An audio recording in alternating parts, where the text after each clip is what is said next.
जो गुरुदेव ने नाम दिया इससे बढ़कर महत्व किसी नाम में नहीं होना चाहिए। किसी की निंदा नहीं, सब नाम हमारे प्रभु के हैं, पर हमारे लिए सर्वश्रेष्ठ नाम हो गया जो गुरु ने दिया है, जो मंत्र दिया, जो नाम दिया। एक एकांतिक में आए और बोले हम कुछ 2-4-6 महीने से हम आपके शिष्य हैं, मंत्र ले लिया है। स्वप्न में एक महात्मा आए और उन्होंने हमको और मंत्र दिया है। तो अब तो हम समस्या में फंस गए कि आपका दिया गुरु मंत्र जपें या स्वप्न में कोई और महात्मा आए थे उनका दिया जपें, क्या करना चाहिए। हमने कहा तस्मात् शास्त्रम प्रमाणम।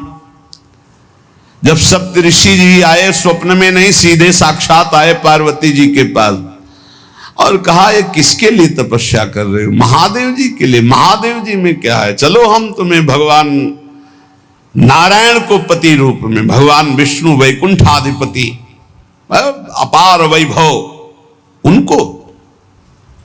तो जो माता जी ने बात कही पार्वती मैया ने, वही बात पकड़नी है। उन्होंने कहा तजऊ न नारद कर उपदेशु, आप कहें 7 बार महेशु। सप्तऋषियों, अपने गुरुदेव नारद जी के उपदेश का मैं कभी त्याग नहीं कर सकती, चाहे स्वयं इष्ट देव भगवान शंकर आकर सैकड़ों बार कहें तो भी। तजऊ न नारद कर उपदेशु, आप कहें 7 बार महेशु। कोटि जन्म लगी रगर हमारी, बरों संभुनता रहूं कुंवारी। करोड़ जन्म लूंगी, हर बार अपने गुरुदेव के दिए हुए मंत्र का अनुष्ठान करूंगी और देवाधिदेव महादेव को पति रूप में वरण करूंगी, अन्यथा कुंवारी रहूंगी। बहुत सी कन्याएं और बहुत से वर हैं, आपको ब्याह कराने का शौक है तो आप जाइए, लेकिन मैं पर्वत से प्रकट हुई हूं, हिमालय से, मैं अडिग हूं अपने गुरुदेव के वचन में। तो यहां कह रहे उपासक को चाहिए कि अपने गुरुदेव के दिए हुए नाम मंत्र में ही निष्ठा रखे। स्वप्न में क्या, जागृत में आके ब्रह्मा भी उपदेश कर दे तो अपने गुरु के वचनों को नहीं टाल सकते, तभी उपासक आगे बढ़ता है। नहीं माया रौंद देगी, चल के देख ले कोई। नित्य निरंतर गुरु प्रदत्त नाम और रूप, जो रूप गुरुदेव ने बताया। हमारे गुरुदेव क्या नाम रूप बता रहे? बोले राधा वल्लभ लाल को हृदय ध्यान मुख नाम। ये गुरुदेव हरिवंश चंद्र जो बोल रहे हैं। सब सोहित निष्काम मति श्री वृंदावन विश्राम, श्री राधा वल्लभ लाल को हृदय ध्यान मुख नाम। बस रात दिन राधा वल्लभ श्री हरिवंश, राधा राधा।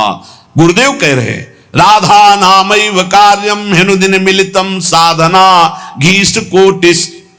राधा राधा यदि ऐसा कहने को मिल जाए तो सब बात बन जाए। गुरुदेव ही कह रहे हैं, हरिवंश चंद्र जी कह रहे हैं। अनुल्लिख्यानंतानपि तदपि राधान मधुपतिर महाप्रेमा विष्टम तो परम देयम विमृशति तवैकम श्री राधे गृणते ही नामामृत रसम महिम्नः का सीमाम स्पृशति उदास्यैक मनसाम। अब राधा नाम के लिए कल हम दिखा भगवान शंकराचार्य जी के पद पर विराजमान होकर कि भगवान शंकर भी नहीं चाहते हैं कि राधा तत्व को हमें बोलना पड़े, क्योंकि जब पार्वती जी प्रश्न करती हैं तो गंभीर हो जाते हैं। पार्वती जी ने हटकर पूछा आप गंभीर क्यों हो जाते? तो कहते बहुत गुप्त रस है, इसके लिए विशिष्ट अधिकार चाहिए। हे देवी, इसलिए जब जब आप प्रश्न करती मैं मौन धारण कर लेता हूं। तो उन्होंने कहा जब भगवान शंकर मौन धारण करते हैं तो हमारी सामर्थ्य कहां कि हम राधा तत्व पे बोल सके। वो ऐसा बड़ा आनंद मिला। बोले हमारी सामर्थ्य कहां कि राधा तत्व पे बोल, राधा किशोरी कृपा करें और फिर वो हमसे बुलवाएं तो बात हो सकती है, हमारी सामर्थ्य तो नहीं कि मैं बोल पाऊं। ये बड़ा ही गूढ़ रस है। जब तक रसिक महापुरुषों के द्वारा दी गई सांगो पांगो उपासना नहीं की जाती, तब तक प्रियालाल के प्रेम सुना भी। ब्रह्मानंद में 1 लगाकर 17 शून्य परार्ध गुणा किया जाए तो जो श्यामा श्याम से सुख मिलता है वो लव मात्र होगा। ब्रह्मानंद लव मात्र होगा, गुणा करने पर जो संख्या आएगी, अपार सुख मिलता है प्रिया प्रीतम में। ऐसी प्रिया प्रीतम की प्राप्ति के लिए जो रसिक गुरुदेव ने नाम दिया है, मंत्र दिया है, रूप दिया है, उसी में हमें स्थित रहना है। देखो, मन को एक सच्चिदानंद में लगाना है। माया क्या करती, भटकाव बनाए रहती है, ये विक्षेप पड़ता रहता है। अब मन इसमें नहीं लग रहा है, उसमें चलो, उसमें चलो, ये इसकी चाल है। हमको सांगो पांग उपासना पकड़ लेनी अपने गुरु प्रदत्त, अपने आचार्य प्रदत्त। चौथा, समस्त इंद्रियां भोग विलास के लिए लालायित रहती हैं, सबकी। अब इनको भोग देना भी है, बिना भोग के, बिना विषय के जीवित नहीं रह सकते। शरीर चलाना है, सेवा धर्म पूर्ति करनी है, पानी पीना भी विषय है, अन्न पाना भी विषय है, देखना भी विषय है, सुनना भी विषय है, सब विषय के अंतर्गत आता है। तो यहां अपनी इंद्रियों से जो विषय ग्रहण करना है वो भागवतिक करना है। जैसे हमें पानी पीना है तो प्रभु को अर्पित करके राधा वल्लभ लाल की जय, और फिर भावना करो हृदय में प्रभु विराजमान है, जलपान करो। भोजन भोग अर्पित किया, भगवत स्वरूप प्रसाद, हम प्रसाद पा रहे हैं। वस्त्र प्रसादी, सुनना भगवत विषय, देखना भगवत भाव, बोलना भगवत संबंध से। हर इंद्रियों के विषय को हमें भगवत संबंध से युक्त कर लेना है। यदि भगवत प्राप्ति करनी है, भगवत प्रेम प्राप्त करना है, तो पहला चरम लक्ष्य, मुझे इसी जन्म में भगवत प्राप्ति करनी, भगवत प्रेम प्राप्त करना है। दूसरा, बुद्धि का पूर्ण समर्पण अपने आराध्य देव श्यामा श्याम में। तीसरा, गुरु प्रदत्त नाम रूप लीला गुण सेवा उपासना सांगोपांग गुरु प्रदत्त। चौथा, समस्त इंद्रियां भगवत संबंध से युक्त। जब हम स्वसुख वांछा से युक्त होकर कोई भी विषय सेवन करते हैं, वो भगवत विमुख हो जाता है। जैसे हम कोई सूंघा वस्तु और प्रभु के संबंध से युक्त नहीं, ये स्वसुख वांछा से युक्त सूंघना, ये बंधन कारक हो गया। ये राधा वल्लभ लाल जी का प्रसादी इत्र, अच्छा फूहा, कितना अब ये भक्ति वर्धक होगा, पाप नाशक होगा और आपके हृदय में आह्लाद। कोई भी क्रिया भगवत विमुख नहीं होनी चाहिए। हमारी प्रत्येक चेष्टा भगवत संबंध के लिए है। हमारा शौच स्नान भी भगवत संबंध के लिए। जैसे हम पात्र मार्जन करते हैं, ऐसे हम लघु शंका शौच आदि से निवृत्त होकर पवित्र होकर अपने प्रभु की सेवा, प्रभु के सुमिरन में, वो भी भजन का एक अंग है। समस्त इंद्रियां सदा सर्वदा केवल भगवत विषयों के संबंध में ही रहे, सो सुख वांछा में न रहे। पांचवा, जीव का चिंतन प्रत्येक क्षण पदार्थ, व्यक्ति, परिस्थिति, विचार भोगों के, क्रियाओं के, संबंधियों के, जहां जहां जाए वहां से हटाकर अपने लक्ष्य श्यामा श्याम में लगाओ, या जहां जहां जाए वहां प्रिया प्रीतम की भावना करो। जीवन का प्रत्येक पल किसी व्यक्ति के विचार में, वस्तु के विचार में, स्थान के विचार में, भोग विचार में, जहां जहां जाए वहां से हटाकर श्यामा श्याम में लगाओ, या जहां जहां जाए वहां श्यामा श्याम को देखो। छठवां, चित्त की एक एक वृत्ति से तुम्हारे आराध्य देव कभी हटने ना पावे। बड़ी उत्तम स्थिति होती उस उपासक की, एक एक वृत्ति भगवदाकार करनी है। जैसे समुद्र में करोड़ों तरंगे, ऐसे चित्त में लाखों करोड़ों वृत्तियां, हर वृत्ति भगवदाकार गोपी जनों की थी। विक्रेतु कामा खिल गोप कन्या मुरारी पादार्पित चित्त वृत्ति, दध्यादिकम मोह वशादवोचद गोविंद दामोदर माधवेति। कैसी स्थिति, बोले बेचने जा रहे हैं दही, पर चित्त की वृत्ति में गोविंद बसे, मुरारी बसे, तो वो कैसे पुकार रही? कोई गोविंद ले ले, कोई दामोदर ले ले, कोई माधव ले ले। तो ब्रजवासी जन कहते हैं बावरी क्या बेच रही? तब शुद्ध आती, अच्छा नहीं तो बोल रही कोई गोविंद ले ले, कोई दामोदर ले ले, कोई माधव ले ले। विक्रेत कामा खिल गोप कन्या मुरारी पादार्पित चित्त वृत्ति दध्यादिकम।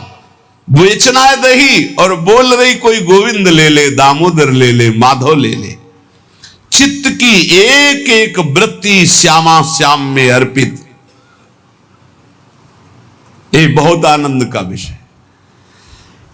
गाढ़ चिंतन, जब कभी भगवान की कृपा से तुम्हें सौभाग्य मिलेगा कि 2-4 मिनट के लिए शरीर का विस्मरण हो जाए, पूर्वापर की स्मृति लोप हो जाए और वर्तमान में जो चिंतन चल रहा उसी में तदात्म हो जाए, फिर देख लो कैसा आनंद आता है। कभी सौभाग्य से मिनट 2 मिनट के लिए स्थिति जिसकी आई हो या आएगी तो आप देख लेना, पूर्वापर का विचार खत्म, मैं कौन हूं, कहां हूं, कैसा हूं, सब खत्म। केवल स्मृति, मात्र स्मृति, भगवत स्मृति, प्रिया प्रीतम की स्मृति। उस समय जो आनंद उसका वर्णन नहीं हो सकता। यही आनंद आता है जब एक एक वृत्ति प्रभु में लगा दो। नित्य नई उमंग, नित्य नवीन उत्साह, नित्य नया आनंद उस उपासक को प्राप्त होता है जिसकी हर एक वृत्ति प्रभु में लग जाती है। हर एक वृत्ति लगाने से लगेगी, तत्काल थोड़ी कोई सिद्ध हो जाता है। भगवान ने इसीलिए गीता जी में कहा अभ्यास योग युक्तेन चेतसा नान्यगामिना। ऐसा अभ्यास करो कि चित्त की एक भी वृत्ति कहीं बाहर ना जाए। राधा राधा राधा वल्लभ श्री हरिवंश। 7वां, कहीं भी आसक्ति न हो, सारी की सारी आसक्ति, सारी की सारी ममता केवल एक युगल सरकार में। बहुत सुख मिलता है, अपार सुख मिलता है। जिससे प्यार होता है, अपनापन होता है, उसकी बात सुनने में सुख मिलता है। अरे वो दिशा अच्छी लगती है, वो दिशा अच्छी लगती है। जिधर अपना प्यारा बसता है ना, वो दिशा अच्छी लगती है। उधर से आई हुई वायु ऐसा लगता है प्यारे का आलिंगन हो रहा है। अभी वो प्रेम जागृत नहीं हुआ, इसलिए उस एरिया को कोई आ जाए, अच्छा आप उधर से आए, जहां अपना प्यारा बसता है उस क्षेत्र का कोई आ जाए तो ऐसा लगता है प्यारा मिल गया। उधर की वायु आ जाए तो प्यारा है। जहां प्रीतम जी देश की प्यारी लागे पौर, जिधर प्रीतम बसते उधर से यस्या कदापि वसनांचल खेलनोत। जिधर हमारी प्यारी जो प्यारे जो, सारी आसक्ति, सारी ममता एक बार युगल सरकार के चरणों में समर्पित करने का बहुत बढ़िया अवसर है। बार बार तो बनत नहीं। या संजोग अनूप मानुस्तन वृंदा विपिन रसकन संग विविरूप, बहुत बढ़िया अवसर मिल गया है। मनुष्य शरीर, महामहिम परम पावन वृंदावन धाम का सानिध्य, रसिकों का संग और युगल सरकार की उपासना, सर्वोपरि उपासना। अभी आपने आनंद के तारतम्य में सुना। सारी की सारी आसक्ति, सारी की सारी ममता केवल युगल सर। जब ममता हो जाती तो श्यामा श्याम, ऐसे कोई बोले ना राधा राधा, तो एकदम हृदय में क्या दे दूं इसे, क्या कर दूं, बार बार एक ऋण सा हृदय में जागृत। इसने राधा नाम सुना दिया, इसने प्यारी जू प्यारे जू का नाम सुना दिया, क्या इसको दे दूं, ऐसा हृदय लगता है। ऐसा हृदय मिल, जिससे सेवक जी महाराज कहते, जो हरिवंश को नाम सुनावे तन मन प्राण तासु बलिहारी। तन मन प्राण न्योछावर है उसके ऊपर, जो एक बार बोले श्री हरिवंश। सेवक जी महाराज कह रहे ये है आसक्ति, इसे कहते हैं ममता। जैसे गोस्वामी तुलसीदास जी कह रहे, तुलसी जाके मुख से धोखे निक्षत राम, ताके पग की पगतली मोरे तनु की चाम। धोखे से भी निकल जाए राम, बोले वो इतना पावन हो गया कि उसके चरणों के तलवे और मेरे पूरा शरीर। गोस्वामी तुलसीदास जी कह रहे ये जब रास्ते में नौजवान राधा राधा, एक भाई तो ऐसे कहते श्री राधा श्री राधा, एकदम हृदय उफान आता, क्या दे दूं, क्या करूं इनको, कैसे। नाम में अपार सुख तब अनुभव आएगा जब आसक्ति हो जाएगी। अभी आसक्ति अन्यत्र है, नाम में आसक्ति तो है नहीं। तो एक उपासक, ये मुझे नाम जपने में श्रद्धा नहीं हो रही, बिल्कुल ना हो, आप चिंता मत करो। भाव शब्द समझिए, कुभाव अनख आलसहु, नाम जपत मंगल दिशि दसहु। भाव से जपो, कुभाव से जपो, मन लगे या ना लगे तुम्हें फल मिलेगा, पक्का मिलेगा, मंगल दसों दिशाओं में होगा। विश्वास करके जपो तो, और एक दिन जब स्वाद लग जाएगा तब आप भी ऐसे ही बोलोगे जैसे बड़े बड़े संत महापुरुष बोलते हैं, नाम जीवन, नाम सर्वस्व, नाम ही हमारा प्राण धन। सारी आसक्ति, यही हमारी साधना है कि हमारी कहीं आसक्ति ना हो जाए, हमारी कहीं ममता बंटवारा में ना आ जाए, कोई हमारी ममता को बांट न ले। केवल प्रियाजू में ममता, केवल जुगल चरणारविंद में ममता। मन में भगवत स्मरण, तन से समाज सेवा, भगवत सेवा, परिवार सेवा, प्रियालाल की भावना से लालसा भगवत प्राप्ति की, भगवत प्रेम की। जीवन धन्य चल रहा है, किसी से प्रमाण की जरूरत नहीं। ध्यान दीजिए, आपका जीवन धन्य है। कैसे? बोले सारी आसक्ति, सारी ममता प्रिया प्रीतम में, मन भगवत स्मरण में, तन समाज सेवा, परिवार सेवा, भगवत सेवा, श्यामा श्याम की भावना में युक्त होकर, और चाहत भगवत प्राप्ति की। बस इस बार तो भगवत प्राप्ति करना है, इस बार तो मुझे भगवत साक्षात्कार करना है। 8वां, जीवन में राग द्वेष न रह जाए। बड़ा खतरनाक है ये राग द्वेष। अगर किसी से राग है तो बड़ा सूक्ष्म होता है राग का धागा, और वो जब हमारे ऊपर संकट आएगी, विपत्ति आएगी, या तो वो धागा दिखाई देता कि अभी वो है ना। द्रौपदी जी को पहले श्री कृष्ण याद नहीं आए, 5 महारथी पति है अतिरथी, और वो याद आए। फिर भीष्म आदि याद आए, फिर अपनी भुजाओं का बल, फिर दांतों का बल, और जब निर्बल तब महाबल। सुनेरी मैंने निर्बल के बल राम, महाबल प्रभु श्री कृष्ण का तब जागृत हुआ। ये राग बहुत खतरनाक है, किसी से राग ना करें। यही राग जब प्रियालाल के चरणों में अर्पित हो जाता है तो अनुराग कहलाता है। जब शरीर भोग, शरीर संबंधी, यही बहुत फंसाव वाला जन्म मरण चक्र का मूल यही राग है। और जब इसमें बाधा पड़ती तो द्वेष हो जाता है। द्वेष बहुत खतरनाक है। भजन कर रहे हैं, कई वर्ष पहले किसी ने कुछ कहा, याद आ गया और जलने लगा हृदय। उसकी पूरी सामने झांकी है, भजन कर रहे हैं प्रभु का, और झांकी है उस द्वेष जिससे हुआ है, और हृदय जलने लगा। या कभी वो सामने पड़ गया तो देखकर जल। द्वेष ना होने पावे, अजात शत्रु ते सदा। भक्त अजात शत्रु होता है, एक भी पूरा सृष्टि में शत्रु ना होने पावे। तो बोले क्या भक्त से क्रोध लीला नहीं होती? क्या भक्त क्रोध नहीं करता जैसे द्वेषी पुरुष करते हैं? बोले होता है, लेकिन भक्त का द्वेष ऐसा होता है जैसे जल में रकील खींचो, कितने सेकेंड, बस जितने में खींच रहे उतने में, इसके बाद नहीं। ऐसा नहीं कि उसके चिंतन में आएगा कि वो बहुत दुष्ट है, ऐसा कभी नहीं आएगा। अगर कभी ऐसा दिखाई दे रहा है तो वैसे जल में जैसे ऐसे, बस ऐसे किया, खत्म। और संसारी पुरुष का द्वेष कैसा होता है?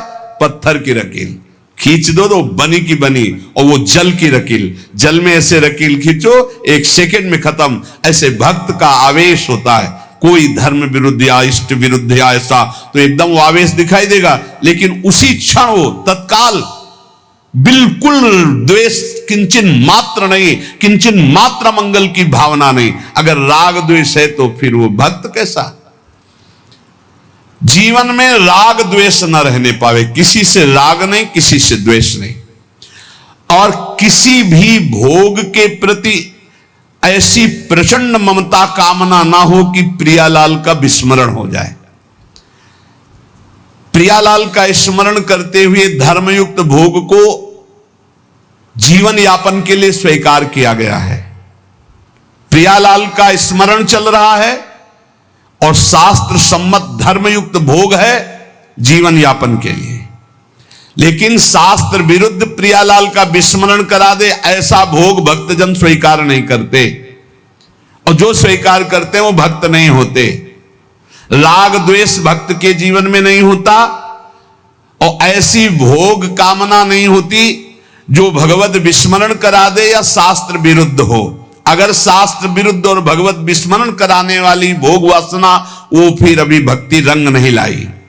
तीसरा, भजन करते हुए इसी 8वें पंक्ति में 3 बातें। पहला राग द्वेष, दूसरा भोग ममता कामना का जो विषय है वो इष्ट चिंतन और धर्म शास्त्र सम्मत। तीसरा, मद अभिमान नहीं आना चाहिए। भक्ति में भी अभिमान जागृत हो जाता है, सामने वाला ऐसा है, सामने वाला ऐसा है। जहां परदोष दर्शन होने लगे वहां जान लेना अभिमान आ गया है। बिना गुणाभिमान हुए दूसरे में दोष दर्शन नहीं हो सकता। अभिमान की पहचान दूसरों में दोष दर्शन, अपने में गुण का भाव, गुण का आरोप, अपने में गुण का अभिमान, दूसरे में दोष दर्शन, ये पतन का लक्षण है, सिर्फ पतन का लक्षण। ऐसा हो जाए तो प्रभु के सामने चिल्ला के रो, बचा लो प्रभु बचाओ, अभिमान आ गया। भगवान को अभिमान बिल्कुल पसंद नहीं है।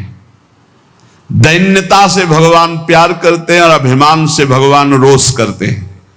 सुनहु राम कर सहज स्वभाव, जन अभिमान ना राखें काऊ। अभिमान आ गया तो कोई होगी बहुत बड़ी विचित्र भयावनी लीला, इसलिए बचो। जहां अभिमान आवे तो रो प्रभु से, प्रभु दूर कर दो। भयावनी लीला करते हैं फिर वो जब अभिमान आ जाता है। देखो कैसी देवर्षि नारद जी के साथ की, कैसे गरुड़ जी परेशान हो गए।